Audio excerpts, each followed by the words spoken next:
मित्रांनो, आपण स्टॉकमध्ये जर बघतो की पी रेशो दिसत असेल तुम्हाला, पी रेशो भरपूर जणांच्या मनामध्ये असतं की पी रेशो म्हणजे नक्की काय आहे. तर मित्रांनो, प्रॉफिट अर्निंग रेशो आहे तो. प्रॉफिट अर्निंग रेशो जर कंपनीचा 20चा पी असेल तर ₹1 जर कंपनी कमवत असेल तर आपण तो 20 गुणा स्टॉक महाग घेतो.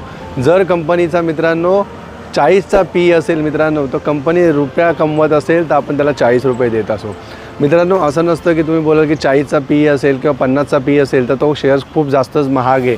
तर मित्रांनो, कंपनीची जी पोटेन्शियल आहे, पुढे जाऊन जर कंपनीचा बिझनेस जो वाढणारा असेल तो खूप मोठ्या प्रमाणामध्ये वाढत असतो. म्हणून लोक 50 काय 100च्या पी रेशोवरती पण तो स्टॉक विकत घेतात.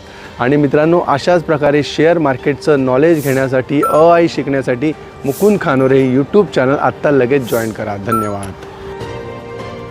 मित्रांनो, आपण स्टॉकमध्ये जर बघतो की पी रेशो दिसत असेल तुम्हाला, पी रेशो भरपूर जणांच्या मनामध्ये असतं की पी रेशो म्हणजे नक्की काय आहे.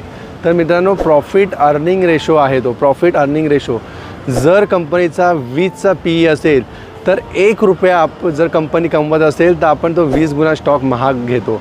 जर कंपनीचा मित्रांनो 40चा पी असेल मित्रांनो, तो कंपनी रुपया कमवत असेल तर आपण त्याला ₹40 देत असो. मित्रांनो, असं नसतं की तुम्ही बोलाल की 40चा पी असेल किंवा 50चा पी असेल तर तो शेअर्स खूप जास्तच महाग आहे. तर मित्रांनो, कंपनीची जी पोटेन्शियल आहे, पुढे जाऊन जर कंपनीचा बिझनेस जो वाढणारा असेल तो खूप मोठ्या प्रमाणामध्ये वाढत असतो. म्हणून लोक 50 काय 100च्या पी रेशोवरती पण तो स्टॉक विकत घेतात.